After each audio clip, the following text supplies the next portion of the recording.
The Red Death had long devastated the country. No pestilence had ever been so fatal or so hideous. Blood was its avatar and its seal, the redness and the horror of blood. There were sharp pains and sudden dizziness, and then profuse bleeding at the pores, with disillusion. The scarlet stains upon the body, and especially upon the face of the victim, were the pest band which shut him out from the aid and from the sympathy of his fellow men, and the whole seizure, progress, and termination of the disease were the incidents of half an hour. But the Prince Prospero was happy and dauntless and sagacious. When his dominions were half depopulated, he summoned to his presence 1,000 hale and light-hearted friends from among the knights and dames of his court, and with these retired to the deep seclusion of one of his castellated abbeys. This was an extensive and magnificent structure, the creation of the prince's own eccentric yet august taste. A strong and lofty wall girdled it in. This wall had gates of iron. The courtiers, having entered, brought furnaces and massy hammers and welded the bolts. They resolved to leave means neither of ingress nor egress to the sudden impulses of despair or of frenzy from within. The abbey was amply provisioned. With such precautions the courtiers might bid defiance to the contagion. The external world could take care of itself. In the meantime, it was folly to grieve, or to think. The prince had provided all the appliances of pleasure. There were buffoons, there were improvisatori, there were ballet dancers, there were musicians, there was beauty, there was wine. All these and security were within. Without was the Red Death. It was towards the close of the 5th or 6th month of his seclusion, and while the pestilence raged most furiously abroad, that the Prince Prospero entertained his 1,000 friends at a masked ball of the most unusual magnificence. It was a voluptuous scene, that masquerade. But first, let me tell you of the rooms in which it was held. These were 7, an imperial suite. In many palaces, however, such suites form a long and straight vista, while the folding doors slide back nearly to the walls on either hand, so that the view of the whole extent is scarcely impeded. Here the case was very different, as might have been expected from the Duke's love of the bizarre. The apartments were so irregularly disposed that the vision embraced but little more than one at a time. There was a sharp turn at every 20 or 30 yards, and at each turn a novel effect. To the right and left, in the middle of each wall, a tall and narrow Gothic window looked out upon a closed corridor which pursued the windings of the suite. These windows were of stained glass, whose color varied in accordance with the prevailing hue of the decorations of the chamber into which it opened. That at the eastern extremity was hung, for example, in blue, and vividly blue were its windows. The second chamber was purple in its ornaments and tapestries, and here the panes were purple. The third was green throughout, and so were the casements. The fourth was furnished and lighted with orange, the fifth with white, the sixth with violet. The 7th apartment was closely shrouded in black velvet tapestries that hung all over the ceiling and down the walls, falling in heavy folds upon a carpet of the same material and hue. But in this chamber only, the color of the windows failed to correspond with the decorations.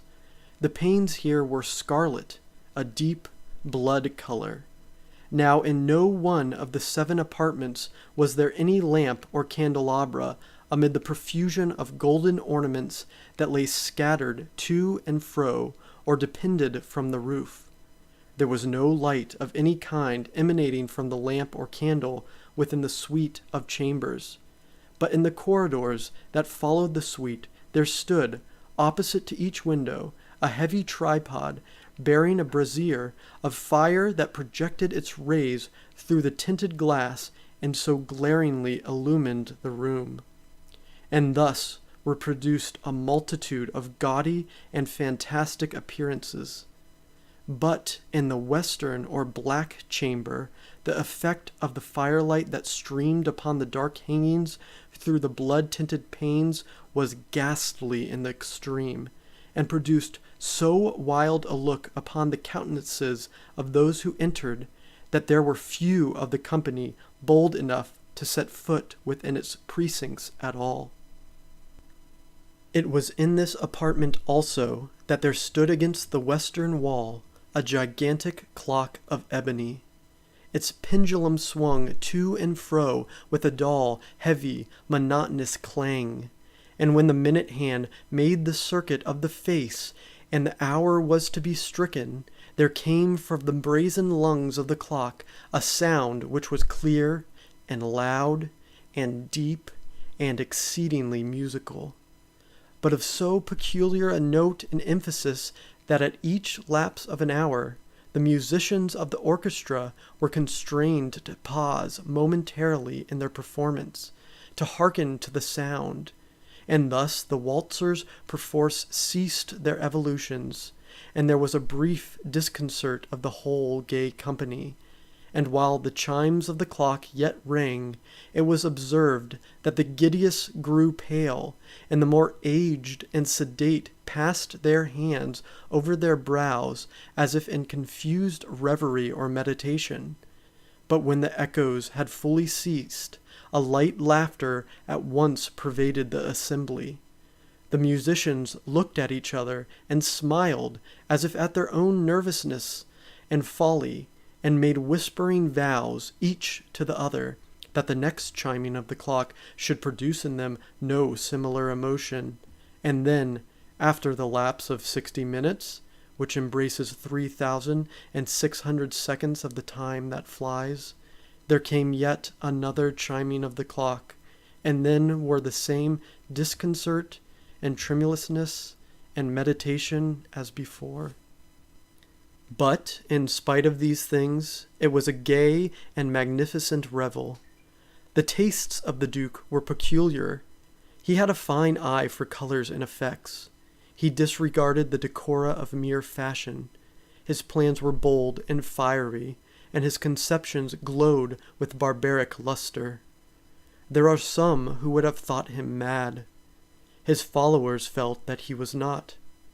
It was necessary to hear and see and touch him to be sure that he was not. He had directed in great part the movable embellishments of the 7 chambers upon occasion of this great fete, and it was his own guiding taste which had given characters to the masqueraders. Be sure they were grotesque.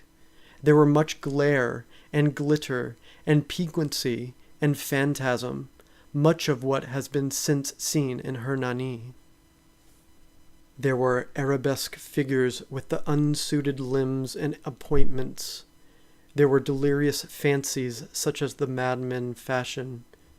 There were much of the beautiful, much of the wanton, much of the bizarre, something of the terrible, and not a little of that which might have excited disgust. To and fro in the 7 chambers there stalked, in fact, a multitude of dreams, and these, the dreams, writhed in and about, taking hue from the rooms, and caused the wild music of the orchestra to seem as the echo of their steps. And anon there strikes the ebony clock which stands in the hall of the velvet, and then, for a moment, all is still, and all is silent, save the voice of the clock. The dreams are stiff frozen as they stand, but the echoes of the chime die away. They have endured but an instant, and a light, half-subdued laughter floats after them as they depart. And now again the music swells, and the dreams live, and writhe to and fro more merrily than ever, taking hue from the many-tinted windows through which stream the rays from the tripods.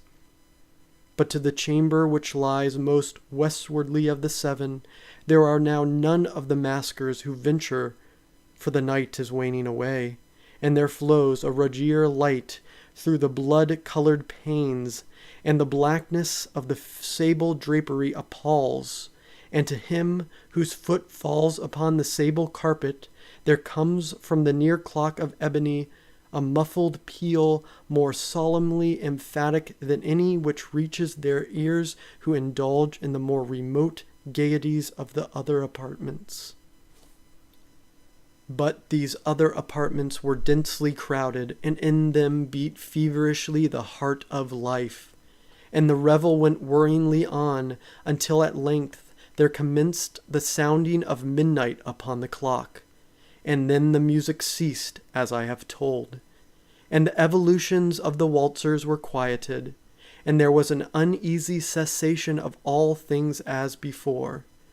But now there were 12 strokes to be sounded by the bell of the clock, and thus it happened, perhaps, that more of thought crept, with more of time, into the meditations of the thoughtful among those who revelled. And thus, too, it happened, perhaps, that before the last echoes of the last chime had utterly sunk into silence, there were many individuals in the crowd who had found leisure to become aware of the presence of a masked figure which had arrested the attention of no single individual before.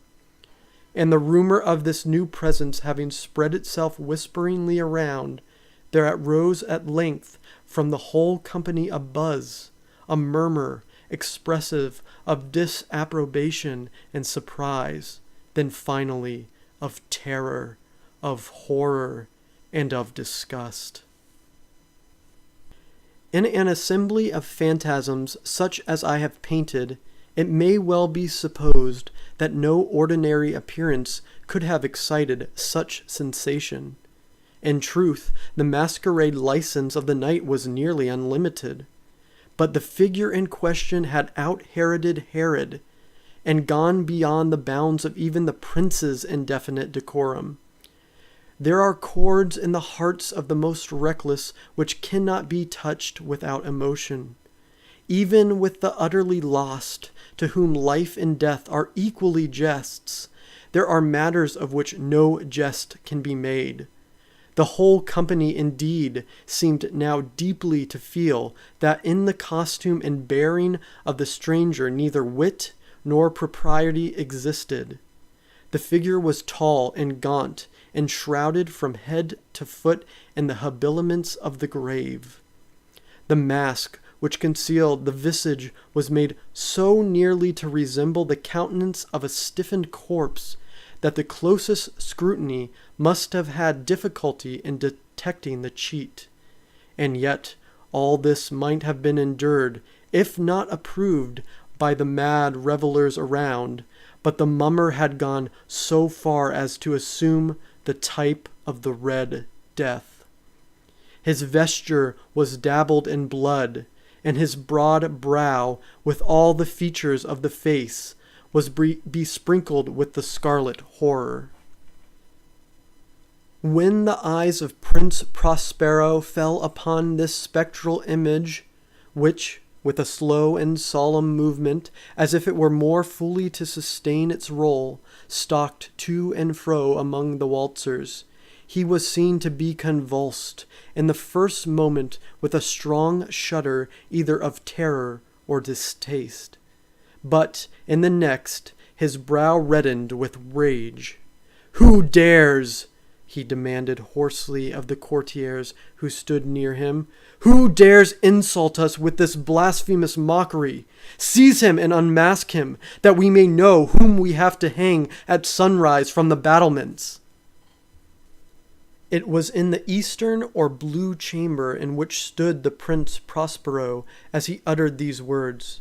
They rang throughout the 7 rooms loudly and clearly, for the prince was a bold and robust man, and the music had become hushed at the waving of his hand.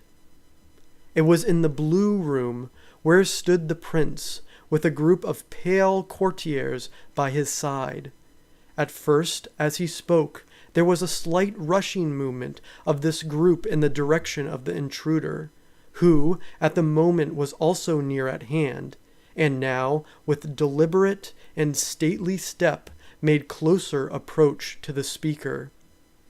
But from a certain nameless awe, which the mad assumptions of the mummer had inspired the whole party, there were found none who put forth hand to seize him, so that, unimpeded, he passed within a yard of the prince's person, and while the vast assembly, as if with one impulse, shrank from the centers of the rooms to the walls, he made his way uninterruptedly, but with the same solemn and measured step which had distinguished him from the first, through the blue chamber to the purple, through the purple to the green, through the green to the orange, through this again to the white, and even thence to the violet, ere a decided movement had been made to arrest him. It was then, however, that the Prince Prospero, maddening with rage and the shame of his own momentary cowardice, rushed hurriedly through the 6 chambers, while none followed him on account of a deadly terror that had seized upon all. He bore aloft a drawn dagger, and had approached, in rapid impetuosity, to within 3 or 4 feet of the retreating figure, when the latter, having attained the extremity of the velvet apartment, turned suddenly and confronted his pursuer. There was a sharp cry, and the dagger dropped gleaming upon the sable carpet, upon which, instantly afterward, fell prostrate in death the Prince Prospero. Then, summoning the wild courage of despair, a throng of the revelers at once threw themselves into the black apartment, and seizing the mummer, whose tall figure stood erect and motionless within the shadow of the ebony clock, gasped in unutterable horror at finding the grave cerements and corpse-like mask which they handled with so violent a rudeness, untenanted by any tangible form. And now was acknowledged the presence of the Red Death. He had come like a thief in the night, and one by one dropped the revelers in the blood-bedewed halls of their revel, and died each in the despairing posture of his fall. And the life of the ebony clock went out with that of the last of the gay, and the flames of the tripods expired, and the darkness and decay and the Red Death held illimitable domain over all.